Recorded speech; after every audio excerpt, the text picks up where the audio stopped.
प्रणाम सभी को। स्वागत है इस आध्यात्मिक ज्ञान चर्चा सत्संग में। सुबह सुबह की ये चर्चा और ये प्रयास कि एक प्रश्न जब हमारे सामने आता है तो उस प्रश्न से संबंधित उसके व्यापक ज्ञान पर एक प्रहार हो सके। और हर रोज जो है हम लोग प्रयास ये कर रहे हैं कि पाठ्यक्रम से ही जो है, कुछ वहां से ही लिए जाए प्रश्न, वहां से ही उन पर जो है चर्चाएं की जाए, ताकि और भी लोगों के लिए और भी साधकों के लिए ये स्पष्ट हो सके वो विषय जो है उससे संबंधित, और थोड़ी एक व्यापक जो है चर्चा हो सके उस विषय पे।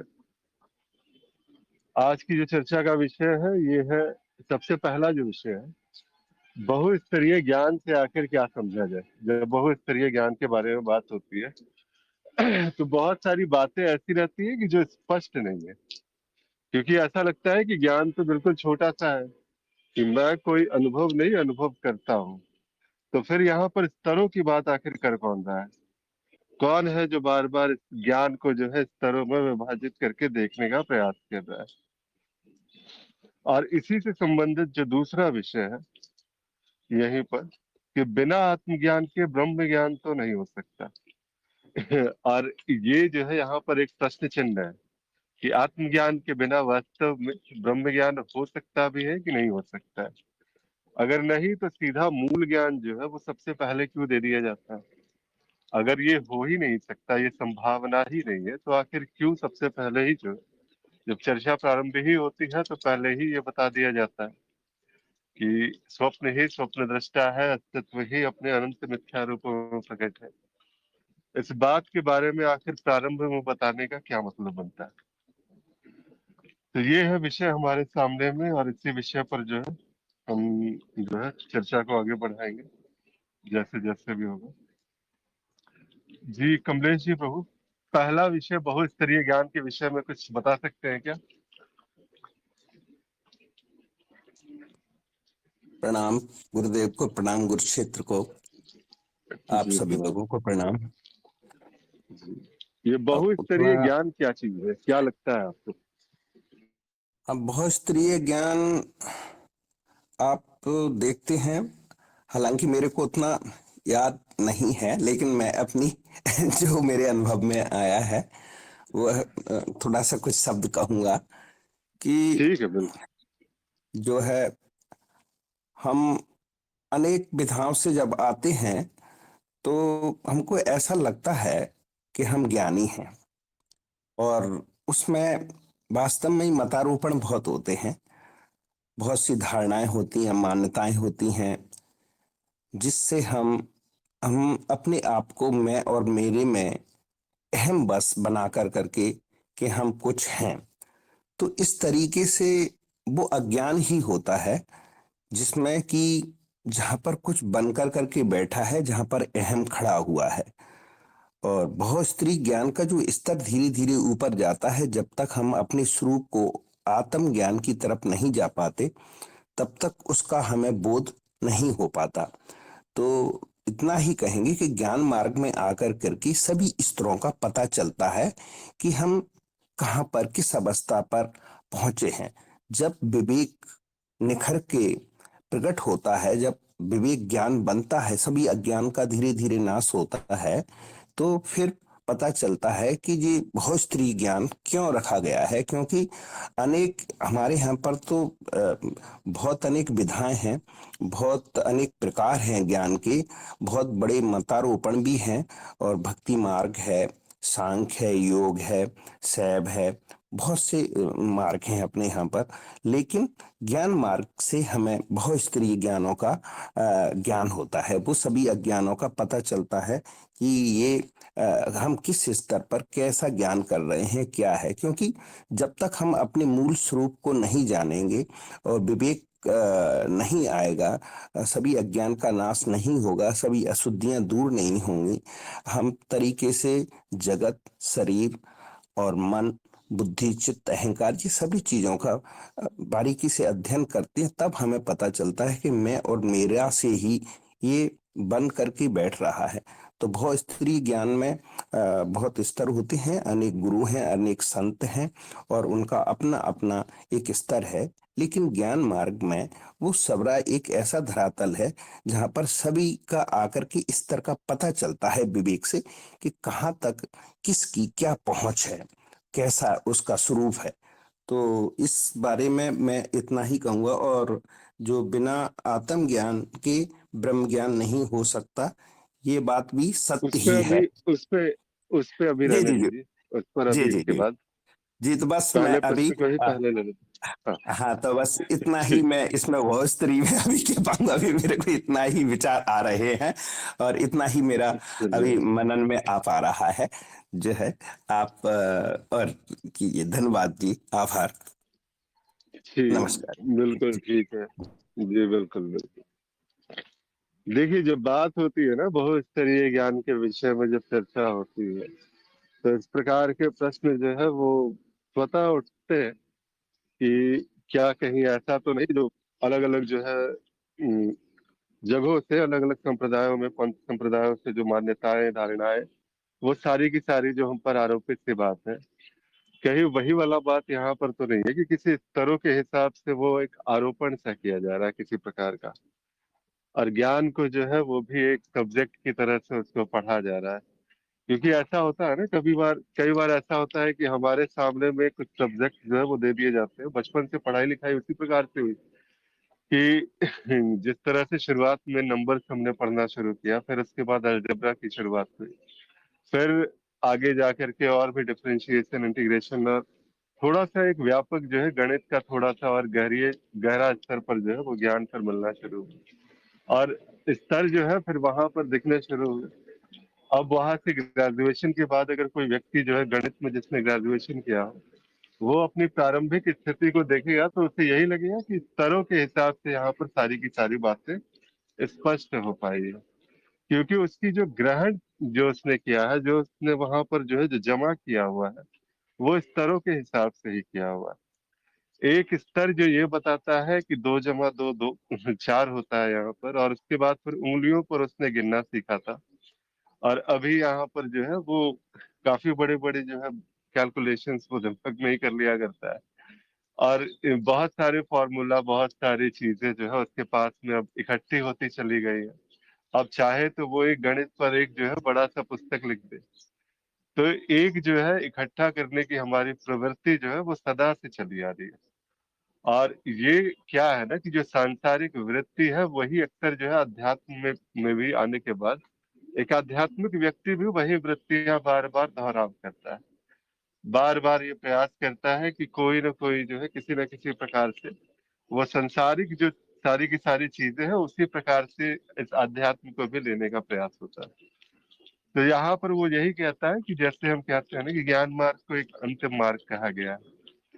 तो शुरुआती जहां जहां भी वो गया, जिस जिस भी मार्गों पर गया, जहां जहां पर भी उसने अनुसरण किया अलग अलग गुरुओं का, वहां पर उसने जो कुछ भी इकट्ठा किया, जो कुछ भी जमा किया है उसने, वो एक कहीं ना कहीं जाकर के वो उसकी मेमोरी में वो संचित सा हो रहा है। धीरे धीरे वो स्तरों में और धीरे धीरे वो गहरा उतरता चला जाता है। और गहरे जाते जाते वहां पर ऐसा लगता है कि ज्ञान मार्ग में भी कुछ ऐसा ही होगा। बहुत सारे स्तर बताए गए होंगे, जैसे कि यहाँ पे है ना सांख्य में कहा जाता है कि अष्टांग योग है, ध्यान धारणा समाधि आदि जो है अलग अलग स्तर इसके बताए गए। सभी मार्गों में भक्ति में भी वही है कि भाव से शुरुआत होती है, नाम जप से शुरुआत होती है, नाम से मंत्र, मंत्र से भगवान, उसके बाद फिर वहां तक जो है वो धीरे धीरे स्थितियां स्पष्ट होती है। तो यही बात यहाँ पर भी था कि ज्ञान मार्ग में भी जो है कहीं ना कहीं एक स्तरों में विभाजन तो अवश्य ही होगा, कि हर स्तर में जाकर के वहां पर स्पष्टता जो है धीरे धीरे फिर वो विधियां बदल जाएंगी, वो तकनीकें बदल जाएंगी, और अलग अलग तकनीकों से कुछ अलग प्रकार का ज्ञान प्राप्त होगा। तो इस प्रकार की मान्यता अक्सर जो है ज्ञान मार्ग में भी जो है लोगों को ये परेशान करती है। ये बार बार ऐसा लगता है कि कुछ इसी प्रकार की बात है। ज्ञान मार्ग में भी हम उतर करके बार बार यही चिंतन चलता रहता है कि यही जो इकट्ठा करने की वृत्ति थी यहाँ पर भी जारी रहती है। लेकिन ज्ञान मार्ग क्या है? एक विनाशक मार्ग है, जो है कि यहाँ बस कुछ इकट्ठा नहीं किया जाता है, सब कुछ विनाश हो जाता है। जो कुछ भी आप लेकर के आए थे वो मान्यताएं, रूढ़िवादिताएं, वो जितनी भी सोच थी आपकी, वो सारी एक एक करके धराशायी होनी शुरू हो जाती है। कुछ भी नहीं बचता आपके पास में। और जब कुछ भी नहीं कहा जाता है तो बिल्कुल ही वहां पर जो है वो संपूर्णता से ऐसा लगता है कि जो एक पूरा का पूरा संसार, एक रेत का एक महल जो हमने खड़ा किया था, वो पूरा का पूरा रेत का महल जैसे ध्वस्त सा हो गया। जिस समय गुरु के सानिध्य में उस अज्ञान पर एक प्रहार होता है, और वो जैसे जैसे स्तरों से वो ध्वस्त होता रहता है, तो हमें ऐसा लगता है कि यहाँ पर कुछ ज्ञान हो रहा है। वास्तव में वो स्तरों से ज्ञान जो है वो नहीं होता है, बल्कि एक अज्ञान का नाश हो रहा होता है। जो एक परतीय जो है ना, वो अज्ञान भी परत के रूप में जो चढ़ा हुआ था, जो उसने जीव ने शरीर को बहुत कस के पकड़ा हुआ था, मन को बहुत कस के पकड़ा हुआ था, धीरे धीरे उसका जो है वो शरीर, मन, ये सारी की सारी पकड़ जो है उसकी ढीली होने लगती है। और जैसे जैसे ये पकड़ ढीली होने लगती है, वैसे वैसे वहां पर जो है वो कहने लगता है कि यहाँ पर मुझे कुछ ज्ञान सा हो रहा है। क्योंकि अभी भी आदत है, वो संग्रह की वृत्ति है कि देख लीजिए, मैंने तो अभी तो कुछ ना कुछ तो मैंने पा ही लिया है। यहाँ पर सब कुछ हो करके भी नकारात्मक ज्ञान तो हो ही गया आखिर मुझे। मैं क्या नहीं हूँ ये तो मुझे पता है अब। और यहाँ पर भी इसने जो है घोषणा करना नहीं छोड़ा है कि मुझे किसी प्रकार से कुछ ना कुछ ज्ञान तो अवश्यता हो गया है। और इसी को फिर धीरे धीरे आगे जा करके अलग अलग स्तरों में कहते हैं कि पहले शुरुआती जो स्तर है, वहां पर आपको जो है नेति नेति जब आप कर रहे होते हैं, और जिस समय भी वो नेति नेति प्रमाण मिलता है, जिस समय वो नेति नेति वो स्पर्श कर जाती है, तो वो बुद्धि का जो तल है, क्योंकि ज्ञान मार्गी तो वैसे बुद्धि से परेशान व्यक्ति है, तो जैसे ही वो बुद्धि का तल वहां से जब पार होता है ज्ञान मार्ग में, तब वहां से कहा जाता है कि अब जो बात है, अब जो स्पष्टता वहां पर है, वो स्पष्टता अब जो है किसी स्तरों के मोहताज नहीं है। वो हर स्तरों से ऊपर की कुछ बात है। अब वो वास्तव में बस एक आनंद है, एक प्रेम है, और जो बहुस्तरीय की बात कही जाती है, वो बस स्तर वही है कि स्पष्टता आपकी कितने, वो जो छाप है वो कितने गहरे तल पर जो है आपकी पड़ी है। जैसे जैसे वो छाप गहरी गहरी और गहरी होती जाती है, वैसे वैसे ये कहा जाता है कि अज्ञान का नाश जो हुआ है वो इतने गहरे तल से हुआ है। मुझे लगता है कि अभी और भी साधक है यहाँ पे। प्रणाम हिमांशु जी, कुछ बोल सकते हैं प्रभु अभी आज?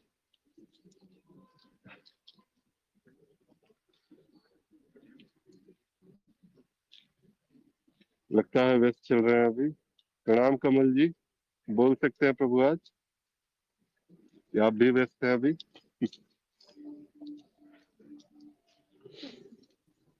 जी प्रणाम प्रभु।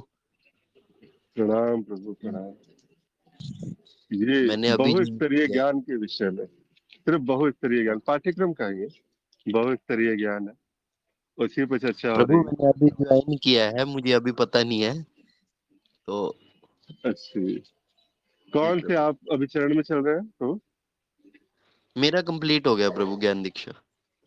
ज्ञान दीक्षा कंप्लीट हो गया। ये पाठ्यक्रम का ही है, विषय है ये। बहुस्तरीय ज्ञान जिसमें कहा जाता है, उसका एक पार्ट है, भाग है।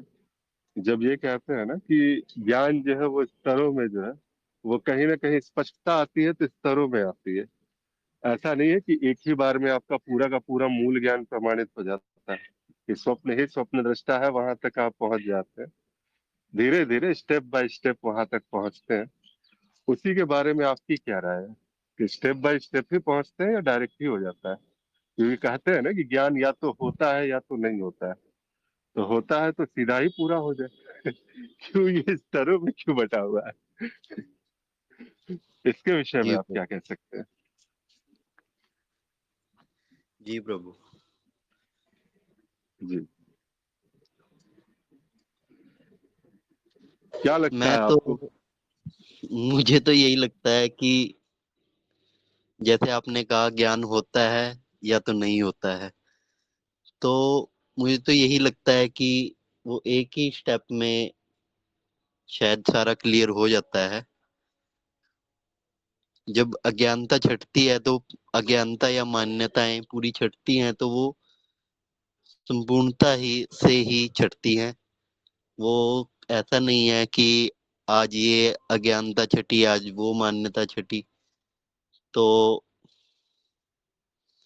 जब हम अपने मूल की पहचान करते हैं, जो मैं नेति नेति के द्वारा जब हम स्वयं को जानते हैं, तो वो एक ही बार में जान लेते हैं और उसी से ही ये सब क्लियर हो सक जाता है। मेरी तो यही राय है। थैंक जी। तो नेति नेति करते ही आपको मूल ज्ञान भी स्पष्ट हो जाता है कि स्वप्न ही स्वप्न दृष्टा है। देखिए, एक चीज है यहाँ पर, जब समझना पड़ेगा इसको। जब बहुस्तरीय ज्ञान के बारे में बात होती है ना, तो अक्सर क्या होता है कि यहाँ पर भी कई बार ऐसे ऐसे प्रश्न आते हैं। कई बार अक्सर जो है स्तरों की मिलावट से ही प्रश्न उपजते हैं। एक जो है प्रश्न किसी स्तर से द्वैत के स्तर से बात हो रही होती है, और कहीं जो है वो अद्वैत की धरा से जो है वो सारा का सारा वो अगला प्रश्न का जो हिस्सा आता है वो अद्वैत की धरा से आ जाता है। और जब ऐसा होता है, स्तरों की मिलावट होने लगती है, तब कहते हैं वहां पर किसी न किसी प्रकार से कंफ्यूजन पैदा होता है। और ये जो कंफ्यूजन है बार बार अक्सर जो है ये साधकों को परेशान करता रहा। और ये कंफ्यूजन क्यों होती है? तो बात वही है, स्तरों की मिलावट। कहीं ना कहीं किसी न किसी भाव प्रकार से वो स्तरों की मिलावट वो हो रही है, और तभी जाकर के ये जो है कंफ्यूजन की स्थिति में पैदा हो रही है।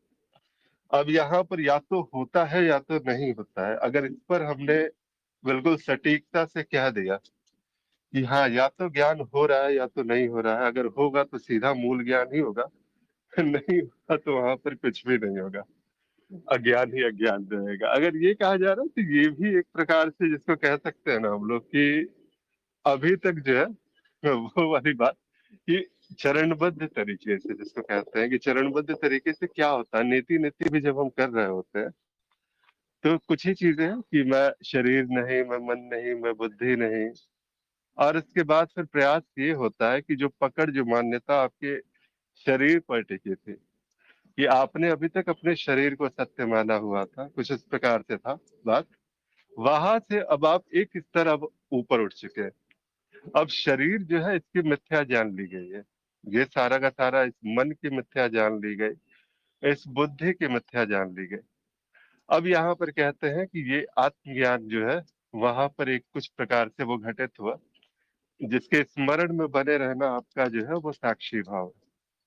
और जब साक्षी भाव की बात आती है तो अभी भी भाव तो है, क्योंकि चित्त की सबसे ऊपरी परत है, प्रमाण मिला है, सब कुछ हुआ है, लेकिन वो स्पर्श जो है बस अभी तक स्पर्श हुआ है। स्पर्श के बाद वो स्पष्टता नहीं आई है कि किसी प्रकार से वो साक्षी ही है यहाँ पर। अब कोई विभाजन नहीं है, कुछ जाना नहीं जा सकता इसके आगे जो है। अभी भी आगे क्या होता है कि जैसे कहते हैं कि आत्मज्ञान ही जो है वो वास्तव में मेन तो वही है कि आत्मज्ञान ही है, इसके बाद फिर जानने के लिए कुछ रहता नहीं है। ये इसलिए नहीं रहता है क्योंकि जानने वाला जो है वो वहां पर खो चुका है। कुछ भी जानने वाला जो व्यक्ति जो है आगे जो यात्रा करना चाहता था वो अब पीछे कहीं छूट चुका है। तो इसीलिए कहते हैं कि इससे आगे जाना नहीं जा सकता। लेकिन जो ज्ञान की बात होती है, आत्मज्ञान होता है कि नहीं होता है? आत्मज्ञान तो होता है, लेकिन किसको होता है? किसी को नहीं होता है जब ये कहा जाता है। क्योंकि जिसको हो रहा है, जो खड़ा होकर के ये जानने का प्रयास कर रहा था, ये घोषणा करने का प्रयास कर रहा था कि मुझे आत्मज्ञान लेना है और मैं आत्मज्ञान में स्थित होऊंगा, तो वो जो मैं जो है, जो अहम है, उसकी मिथ्या जान ली गई। अब जो अहम की सुई थी, जो शरीर मन बुद्धि पर टिकी हुई थी, वो वहां से अब एक अनुभवकर्ता पर वो चली गई है। अब वहां पर जाकर के वो अनुभवकर्ता पर स्थिर हो गई है। और जैसे ही वो अहम की सुई जो है वो अनुभवकर्ता पर गई, वहां पर स्थिर हुई, तो इसके बाद फिर क्या है? इसके बाद फिर जानने वाला व्यक्ति खो चुका है, लेकिन ज्ञान तो है वहां पर।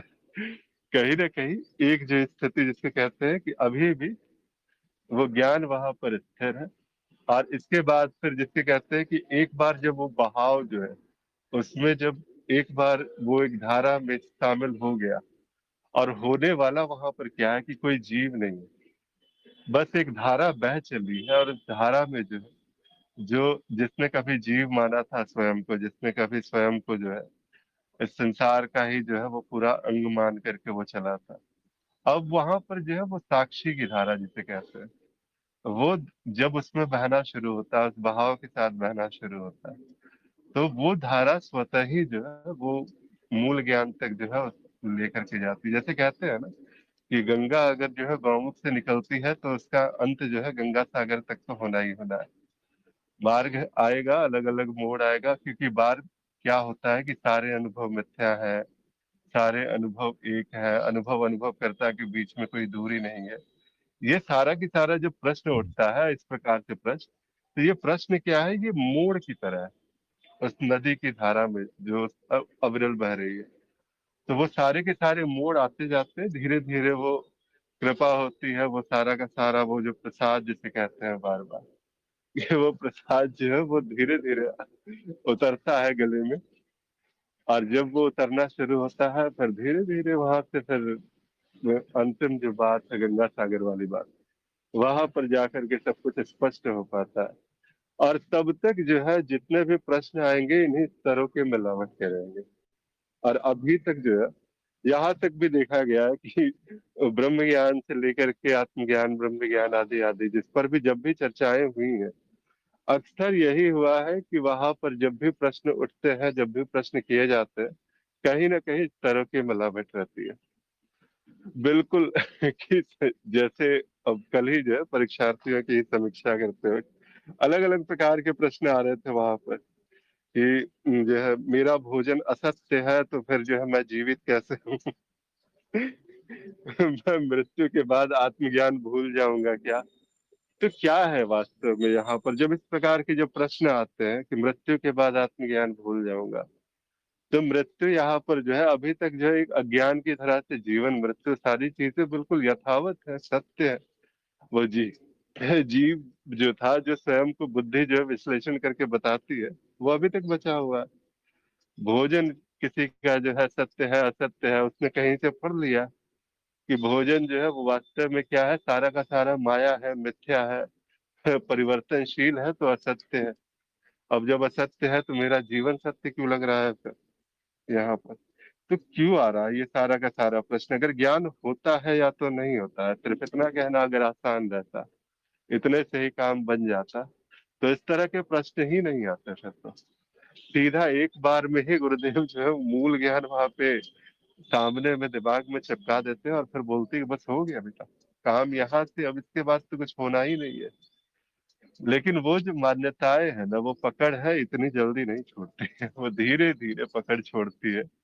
और जब छोड़ती है तो इसी प्रकार के प्रश्न उठते हैं, इसी प्रकार के प्रश्नों से व्यक्ति आगे बढ़ता है, प्रगति करता है, जिसको कहते हैं कि व्यक्ति प्रगति करता है, क्योंकि व्यक्ति का ज्ञान नाश हो रहा है धीरे धीरे। और जैसे जैसे वहां पर ज्ञान जब पूरी तरह से प्रमाणित हो गया, वो नाश हो गया वहां पे, तो अब वहां पर व्यक्ति खुद बचा ही नहीं। तो इस प्रकार से फिर इसको कहा जा सकता है कि अब जो अंतिम बात है वहां पर फिर प्रश्न नहीं है, सिर्फ उत्तर ही उत्तर है। अब आप उत्तर हो चुके हैं, जिसको कहते हैं ना कि प्रश्न नहीं बचा है, ये नहीं कहा जा सकता है। अब आप जो है स्वयं उत्तर हो चुके हैं।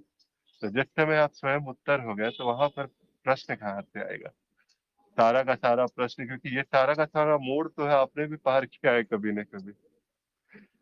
इसीलिए कमल जी थोड़ा स्पष्ट हो पाया, थोड़ा और बताओ आपको।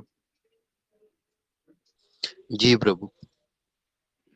चलिए ठीक है।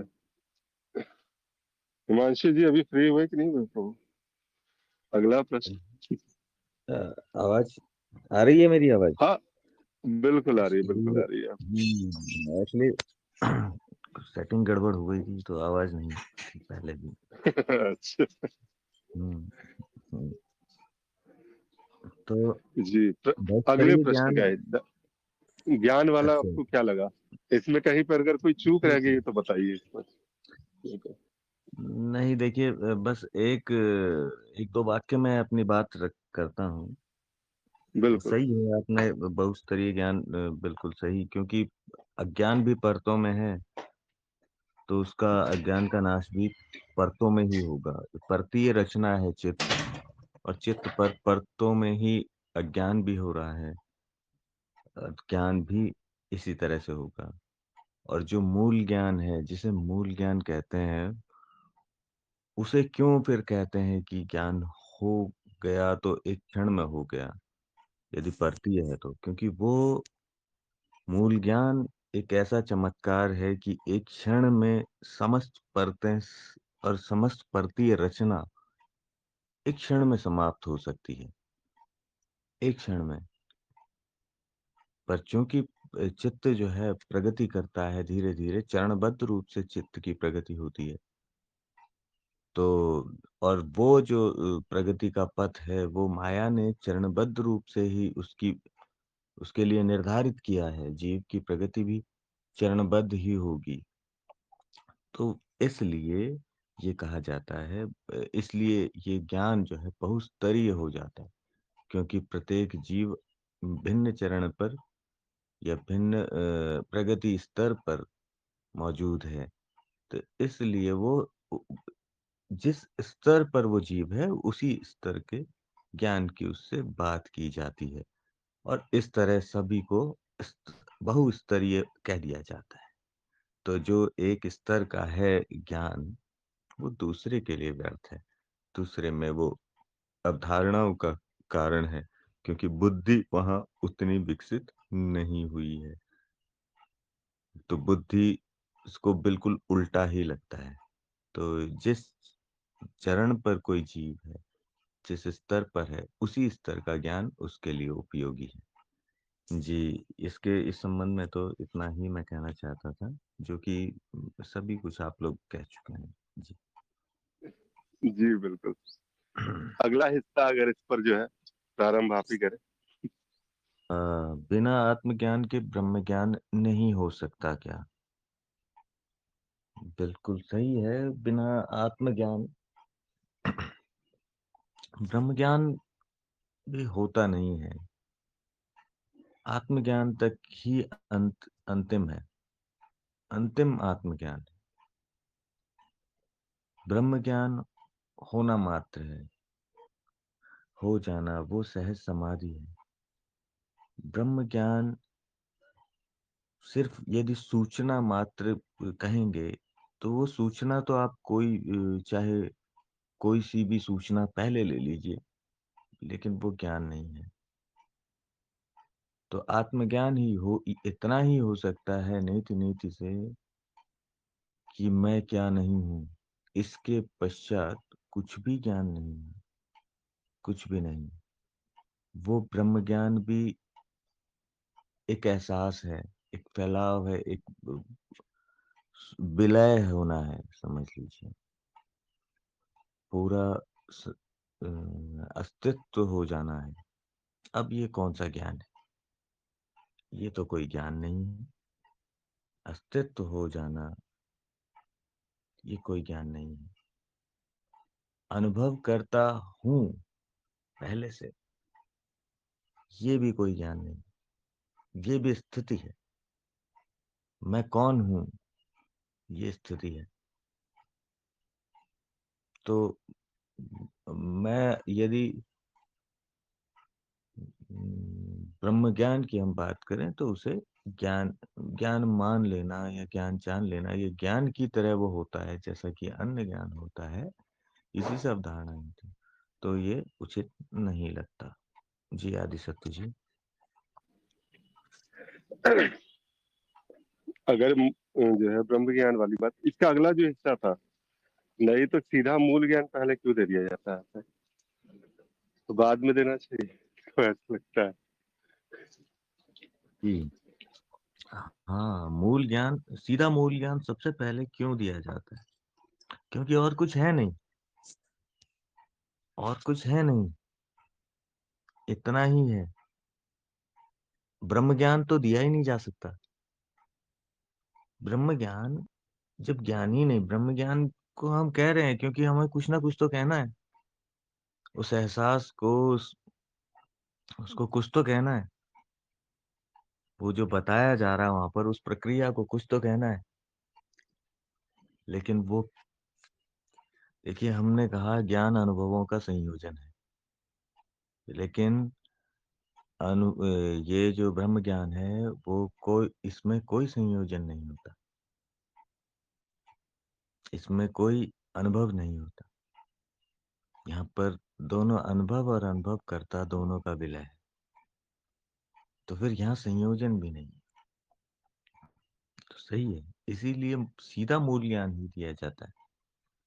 सबसे पहले मूल ज्ञान दिया जाता है, नेति नेति। उसके पश्चात ये बस होना मात्र है, ये संकेत मात्र है, और जो ये संकेत दिए जाते हैं इनको कह दिया जाता है कि ब्रह्म ज्ञान। बाकी सांकेतिक तौर पे यदि पहले कह दो तो लेकिन होगा कुछ नहीं, वो स्थिति आने की संभावना नहीं है फिर, क्योंकि इतना ही एक ही प्रक्रिया है, नेति नेति। उसके अतिरिक्त ज्ञान की और कोई प्रक्रिया है नहीं, और कोई प्रक्रिया नहीं। तो यही किया जा सकता है कि मूल ज्ञान नेति नेति से दिया जा सकता है। बाकी फिर उसके पश्चात ये संकेत हो सकते हैं, ये संकेत से ब्रह्म ज्ञान तक एक साधक पहुंच सकता है, उस स्थिति को उपलब्ध हो सकता है, उसका स्वाद चख सकता है। इतना ही समझा जाता है जी। चलिए, अच्छी बात है। प्रणाम अजय जी। प्रिय प्रभु। प्रणाम आदि सत्य जी, सभी को प्रणाम। जी, बोल पाएंगे कुछ प्रश्न के दूसरे हिस्से पे? हाँ, ज्ञान मार्ग में ब्रह्म ज्ञान होने के लिए जो न्यूनतम अनिवार्यता बताई गई है वो आत्मज्ञान ही बताया गया है, और आत्मज्ञान को ही अंतिम ज्ञान बोला गया है, जैसा हिमांशु जी ने बताया था। और आत्मज्ञान होने के बाद कोई और ज्ञान हो नहीं सकता, लेकिन आ, ब्रह्म ज्ञान जिसे बोला गया है, जो कि स्वयं अस्तित्व ही है, वो केवल हुआ ही जा सकता है। वो किसी प्रकार का ज्ञान नहीं है, वो ज्ञान से एक मुक्त, अगर इसको आयाम की तरह बोल दिया जाए या अवस्था की तरह बोल दिया जाए, ब्रह्म को सिर्फ एक आधार देने के लिए, तो वहां पे ना तो ज्ञान है और ना ही अज्ञान है। वो बस है, एक अनुभव क्रिया है जो हो रही है, उसके ना होने का कारण है ना ना होने का कारण है, कुछ ऐसा है नहीं। और जैसा कि बताया गया है कि अ, अनुभव भी शाश्वत है, तो ये हमेशा होता ही रहेगा। अ, ऐसा नहीं है कि अ, मतलब आत्मज्ञान हो या आत्मज्ञान ना हो, इससे अनुभव क्रिया के होने पे कोई फर्क नहीं पड़ेगा, वो हमेशा से उपस्थित ही है, पहले से उपस्थित है। लेकिन हमारी दृष्टि वहां तक जा नहीं सकती। जीव कभी देख ही नहीं सकता कि मतलब वो अनुभव क्रिया को मतलब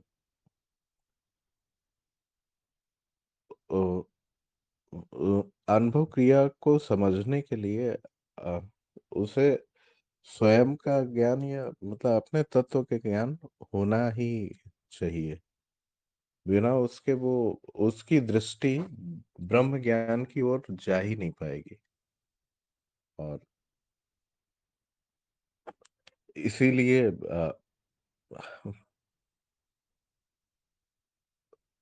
मतलब मुझे ऐसा लगता है कि ये एक जैसे होता है कि एक बहुत बड़े सिद्धांत को समझाने के लिए मतलब जो समझने का कार्य है वो मूल रूप से बुद्धि का होता है, वही वही समझना चाहती है, और तो कोई समझने और कोई समझता नहीं है। और बुद्धि की एक मतलब सीमितता है कि इससे अधिक समझा नहीं जा सकता।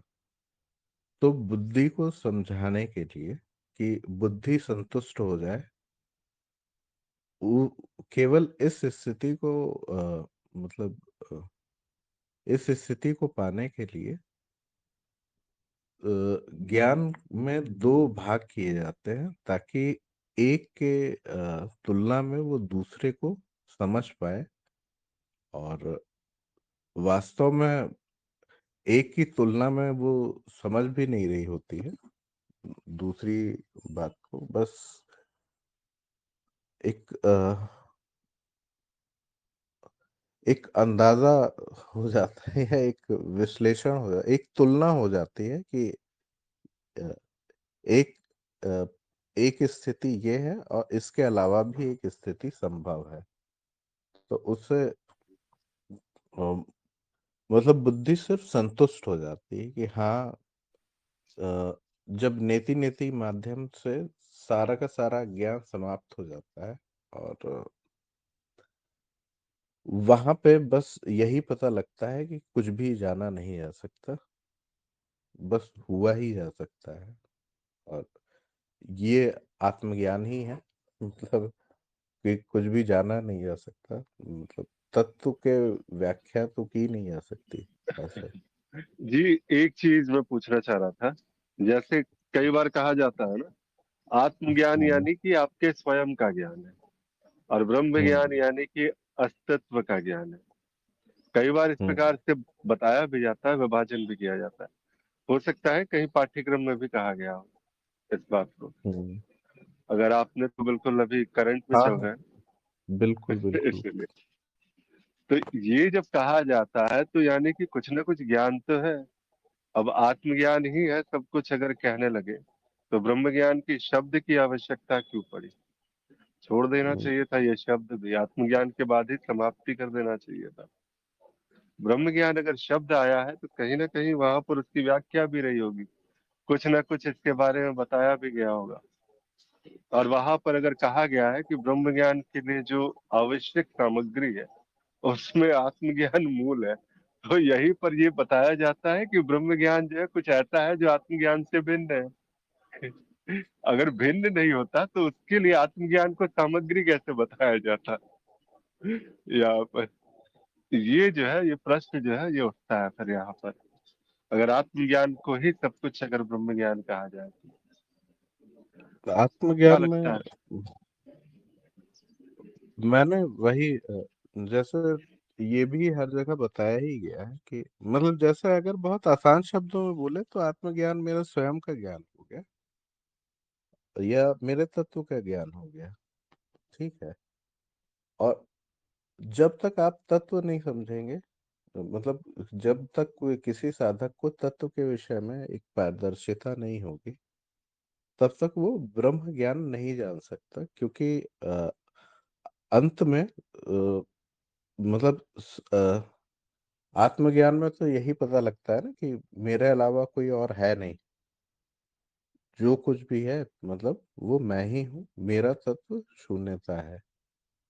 और ब्रह्म ज्ञान में मूल रूप से ये पता लगता है कि सब कुछ मैं हूँ। जैसे एक अ, एक इसका प्रोसेस पूरा बताया गया है। जैसे नेति नेति करके करके सबसे पहले तो ये जाना जाता है कि हम क्या क्या नहीं है, इससे स्पष्टता आ जाती है एक तत्व के विषय में कि मेरा मूल रूप क्या है, या मेरा स्वरूप क्या है, मेरा सत्य स्वरूप क्या हो सकता है।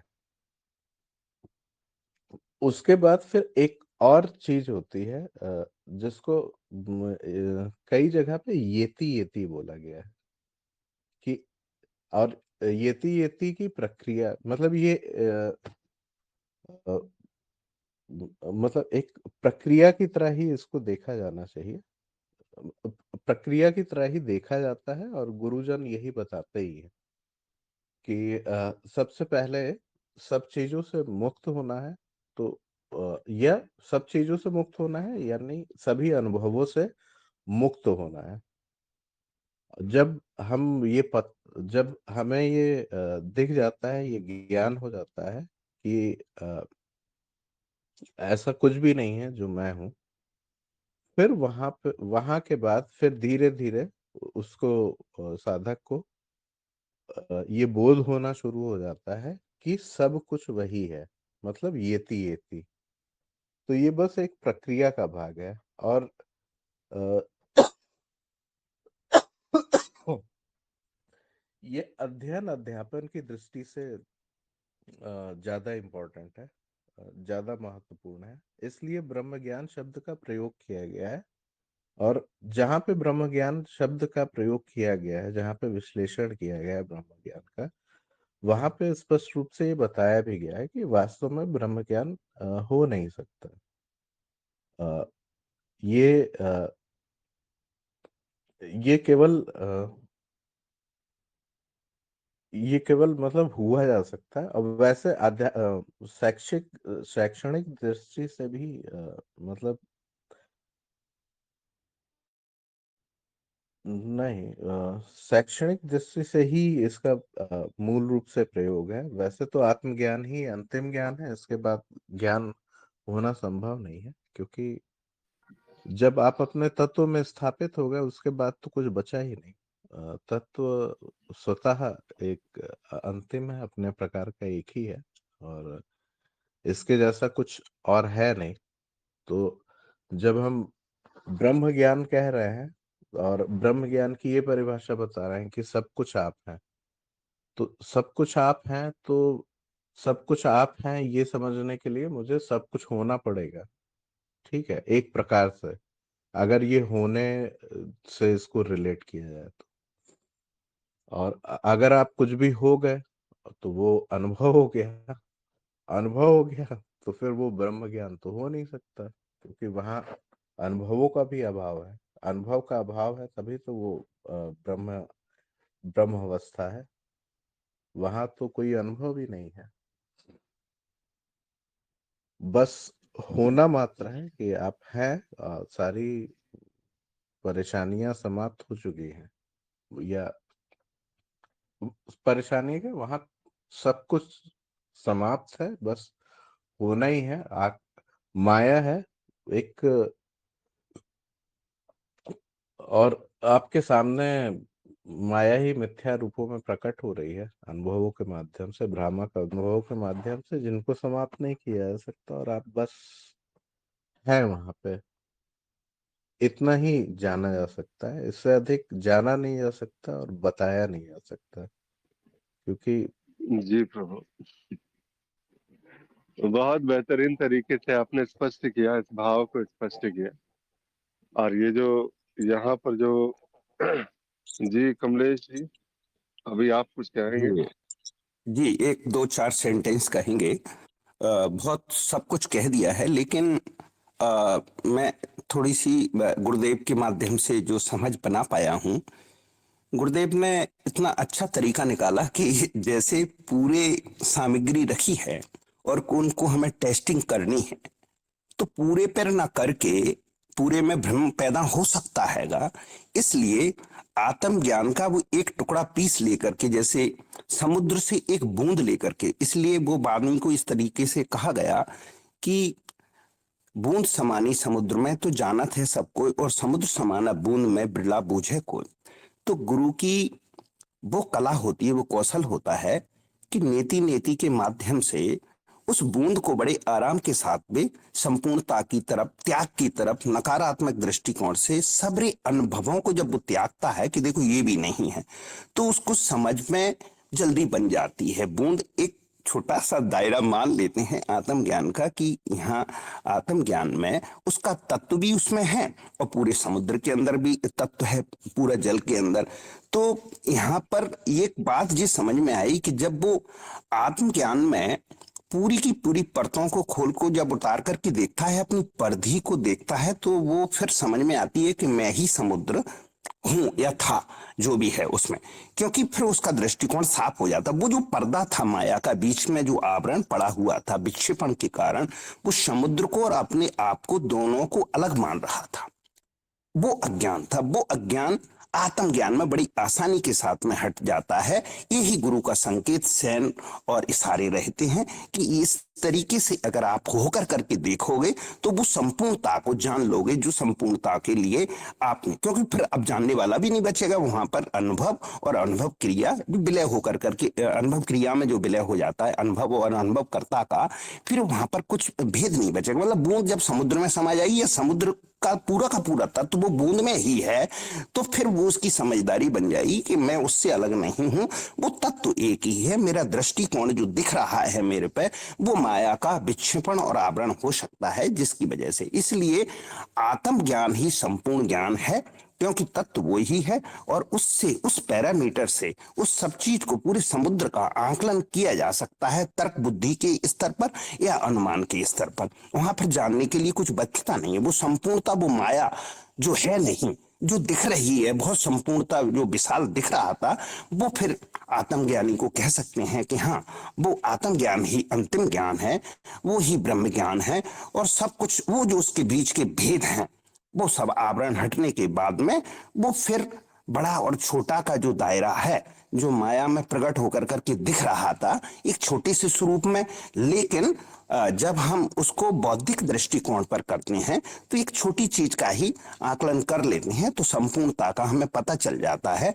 वो तर्क बुद्धि हो, वहां अनुमान हो, लगाई जा सकते हैं, और वो सत्य ही मापदंडों पर खरे उतरते हैं। तो मेरा तो बस इतना ही कहना होगा कि आत्मज्ञान ही अंतिम ज्ञान है और वो ही ब्रह्म जी ज्ञान प्रभु है। जी जी। जी। ठीक है, जैसा भी आपने कहा। और यहाँ पर देखिए ऐसा है कि जब बात होती है ना कि यहाँ पर जब आत्मज्ञान ब्रह्म ज्ञान इस प्रकार के शब्दों का जो प्रयोग होता है कि बिना आत्मज्ञान के ब्रह्म ज्ञान नहीं हो सकता क्या, जब ये कहा जाता है, क्योंकि यहाँ पर इस प्रश्न में क्या मान्यता है कि एक जगह पर कहीं ना कहीं इस परिभाषा के तौर पर ये सुन भी लिया गया था और ये पढ़ा भी गया है, सभी के द्वारा पढ़ा गया है कि ब्रह्म ज्ञान के लिए एक जो आवश्यक सामग्री है वो आत्मज्ञान होना अनिवार्य है। ये क्या होता है ना कि जिस समय ये एक सूचना हम तक पहुंचती है, गुरुजनों द्वारा पहुंचती है, तो वो एक सूचना ही रहती है। वो सूचना क्या होता है कि वो गुरु तो कृपा निधान जिसे कहते हैं कि वो अपना जो है वो सारी की सारी बातें, वो भेद जो है वो सामने में खोल करके पहले रख देते हैं। क्योंकि शब्द है तो शब्द की परिभाषा भी बनेगी, और परिभाषा जब बनेगी तो वो सिर्फ जो है वो गंगा के अवतरण की बात नहीं बताते, उसके गंगा सागर में विलय होने तक की बात बताते हैं जब गुरु बताना शुरू करते हैं। तो जब सारी की सारी बातें बताई जाएंगी तो किसी न किसी परिभाषा में उसको बांधा जाएगा, किसी न किसी परिभाषाओं में उसको व्यक्त किया जाएगा। और जब परिभाषाओं में व्यक्त किया जाएगा, जब इस प्रकार से कहा जाता है, तो आत्मज्ञान के संदर्भ में स्पष्टता से ये कहा जाता है कि ये आपके स्वयं का ज्ञान है। और जब ब्रह्म ज्ञान के विषय में कहा जाता है तो ये कहा जाता है कि यह अस्तित्व का ज्ञान है, लेकिन बिना स्वयं को जाने तुम अस्तित्व नहीं हो सकते। और अस्तित्व के बारे में एक जो है बात यहाँ पर वो स्पष्टता तुम्हारी नहीं आ सकती। तो ये बात गुरुदेव स्पष्टता से वहां पे कह देते हैं। तो ये क्यों कहा जाता है आखिर कि आत्मज्ञान के बिना जो है वो ब्रह्म ज्ञान की बात यहाँ पे, कि बात वही है जैसा फिर कमलेश जी ने भी कहा कि बूंद जो है वो बस जो है अपने स्वयं को जान सकती है, अपने स्वयं का तत्व जिस समय जान लेती है, उसके बाद फिर जो अगली बात होती है कि बूंद समानी सागर में, कि अब वो सागर ही हो गई। और इसका जो अंत जहाँ गंगा सागर में मिलन जिसकी बात होती है कि सागर समानी बूंद में, यहाँ पर अज्ञेयता है, फिर कुछ जानना, अज्ञात अज्ञात से परे वाली बात, कि उस ज्ञान के कांटे को भी छोड़ दिया गया। अब वही है वो होना मात्र, वही है जो अभी इसी क्षण व्याप्त है, इससे भिन्न नहीं, आपसे भिन्न नहीं, और आपकी किसी भी व्याख्या जो है वो इस होनेपन से भिन्न नहीं। जब इस प्रकार से इसको जाना जाता है, इस प्रकार से इसको मतलब जाना जाता है, ये अगर कहा जाता है, तो यहाँ पर क्या है कि ये बस जो है वो अब यहाँ पर प्रमाण पाने वाला यहाँ पर व्यक्ति नहीं बचा। आत्मज्ञान अगर वो वास्तव में अगर इसमें जो है चरणबद्ध तरीके से अगर आप देखा जाए, इसको परिभाषा से अलग हट करके जो वास्तविक जो है इसकी बात अगर उस धारा पर आ करके अगर इसका आकलन किया जाए, तो आत्मज्ञान ही एक अंतिम ज्ञान है जहां पर वो दिखता है। क्योंकि इसके बाद जो है वो जानने वाला वो विसर्जित हो चुका है। जानने वाला कहीं खो चुका है। अब यहाँ पर जाना जाने वाला जो है कोई विषय नहीं बचा है कि इसको अब मुझे जानना है। यहीं पर वो जो साक्षी है जिसकी बात होती है वो अभी प्रकट हो चुका है। लेकिन ये कहते हैं ना कि बस एक धार निकली है गंगा की, एक जो शुरुआत जो है उसकी हुई है। अब वो कभी ना कभी जब निकली है तो अलग अलग मोड़ों से अलग अलग प्रश्नों को स्पर्श करता हुआ वो कहीं ना कहीं उस गंगा सागर में, उस ब्रह्म में, जिस जिसे जो अंतिम जो स्थिति, जिसका नाम जिसको ब्रह्म ज्ञान दे दिया गया था शुरुआत में परिभाषाओं के दौरान, सूचना के दौरान। क्योंकि कई बार ऐसा होता है ना कि एक स्थिति जो है अगर उसकी व्याख्या ना हो तो वो जो है फिर सहजता नहीं आ पाती है वहां पर। और ये जो सहज होने वाला बार बार क्या है कि जीव जो है वो बार बार चाहता है कि मैं किसी प्रकार की कोई सहजता प्राप्त कर लूं। और उसको जो है जीव अभी भी जो है संसार में किसी न किसी प्रकार से वो जीवन जो है उसका जिया जा रहा है, जीवन तो चल ही रहा है। और यहाँ पर एक बार जब वो स्पष्टता होती है, वो जो स्पर्श होता है, तो उसकी पूरी की पूरी सृष्टि धराशायी हो जाती है। जो उसने रेत का महल खड़ा किया था वो सारी की सारी धराशायी हो जाती है। और उस वक्त इन परिभाषाओं का ही सहारा रहता है कि हाँ ये परिभाषा है, इसको इस प्रकार से। और हर परिभाषा जैसे उसको पकड़ने का प्रयास करते हैं वो परिभाषा भी खो जाती है, वो परिभाषा भी वहां पर नहीं बचता कुछ भी। वहां पर जो है पकड़, बिल्कुल जिसे कहते हैं ना कि सारी की सारी पकड़ जो है वो अब खोने लगी। अब कुछ भी यहाँ पर जो है पकड़ने के लिए कुछ नहीं बचा। तो जब पूर्ण विसर्जन जिसकी बात होती है वहां पर, तो उस पूर्ण विसर्जन के बाद ही जो है ये सारा का सारा, अब यहाँ पर आत्मज्ञान, ब्रह्म ज्ञान, ज्ञान भी एक जो है मात्र एक शब्द मात्र है। अब यहाँ पर जो है वास्तव में बस इतना ही है कि ज्ञान अज्ञान सब कुछ सर्वस्व जो अस्तित्व है, बस अब वही महासागर में अलग अलग जो अभिव्यक्तियां हो रही है, कहीं बुलबुले हैं, कहीं झाग है, कहीं लहरें हैं, वो सारी सारी अभिव्यक्तियों के रूप में वहां पर जो है बस भाषित सा है। वास्तव में क्या है, बस सागर ही तो है, इसके अतिरिक्त तो और है कहाँ कुछ भी। और इसके अतिरिक्त जो है कुछ जानने वाला क्योंकि वहां पर नहीं है, तो जाना जाने वाला तो जैसे ही वो बूंद ने अपने आप को उस बूंद रूप में, तत्व रूप में जान लिया, वहीं पर उस जाने जाने वाला जो व्यक्ति था उसका विसर्जन हो गया। और यहाँ से फिर जो है जो ब्रह्म ज्ञान की बात होती है तो वहां तक भी वही है। इसी प्रकार से बस परिभाषाओं का बहाव है, परिभाषाएं हैं उस अलग अलग मोड़ की, तो इसीलिए इसको कहा जाता है। और अगर यही है तो फिर सीधा जो है सबसे पहले मूल ज्ञान क्यों दे दिया जाता है, क्योंकि नहीं बताएंगे अगर कि स्वप्न ही स्वप्न दृष्टा है, तो जिस वक्त ये घटना घटेगी, मान लिया कि बहुत सारे साधक ऐसे भी होते हैं जो पहले से ही जो है जिनको आत्मज्ञान वगैरह जो है बहुत सारी चीजें स्पष्ट रहती है, ज्ञान मार्ग में उस प्रकार के वे विलक्षण साधक आते हैं। तो जब इस प्रकार के विलक्षण साधक आते हैं तो उनके लिए तो बहुत, जैसे ही यहाँ पर बताया गया वो सूचित किया गया, तो बस दिखाने भर की देर थी। तो ऐसे ऐसे विलक्षण साधक भी हुए हैं कि जो सीधा मूल ज्ञान के बाद ही उनका सारा का सारा ज्ञान मार्ग समाप्त हुआ। लेकिन फिर भी जो है जो जिनके लिए लगता है कि नहीं अभी मार्ग में कुछ जानना बाकी है, तो उसके लिए पूरा कार्यक्रम, पूरा का पूरा प्रपंच रचा हुआ है कि जाओ जानो समझो, इसको परिभाषित करो, परिभाषाओं को पढ़ो। और जब परिभाषाओं को समझते हुए पढ़ते हुए आगे बढ़ोगे तो स्वयं जो है ये परिभाषाओं के अर्थ ढूंढने वाला ये विसर्जित हो जाएगा। ये परिभाषाओं के अर्थ ढूंढने जो निकला था वो खो जाएगा। तो बस इतना सा है कि समझ समझ के बस इतना समझ में आ जाए कि समझने वाला खो जाए। तो बस इतनी सी ही तो बात है जी। और किसी साधक को अगर कुछ कहना हो, अभी तक जो चर्चा हुई यहाँ पर, तो वो कह सकते हैं। कहीं पर अगर कुछ गलत कहा गया हो, कुछ भी वैसा, तो बिल्कुल अपने भाव व्यक्त कर सकते हैं जी। तो आज के लिए इस चर्चा को यहीं पर विराम देते हैं, कल फिर जुड़ेंगे। और कल के लिए भाव आया है ना कि जो आज जो है थोड़ा सा एक अजय जी के भी और अलग अलग जो है लोगों के भाव सुनते वक्त मुझे ऐसा लगा कि एक बार समाधि पे चर्चा होनी चाहिए, सहज समाधि पे, निर्विकल्प समाधि और सविकल्प समाधि। बहुत सारी भ्रांतियां हैं इसको लेकर के भी, गुरुदेव ने कई बार स्पष्ट किया है, लेकिन फिर भी कई बार ऐसा रहता है कि मन है कि कुछ और जानने के लिए वो आतुर हुआ रहता है। तो इसीलिए उस पर एक बार अगर कल चर्चा कर लेते हैं और फिर कल मिलते हैं 7 से 8 सुबह सुबह।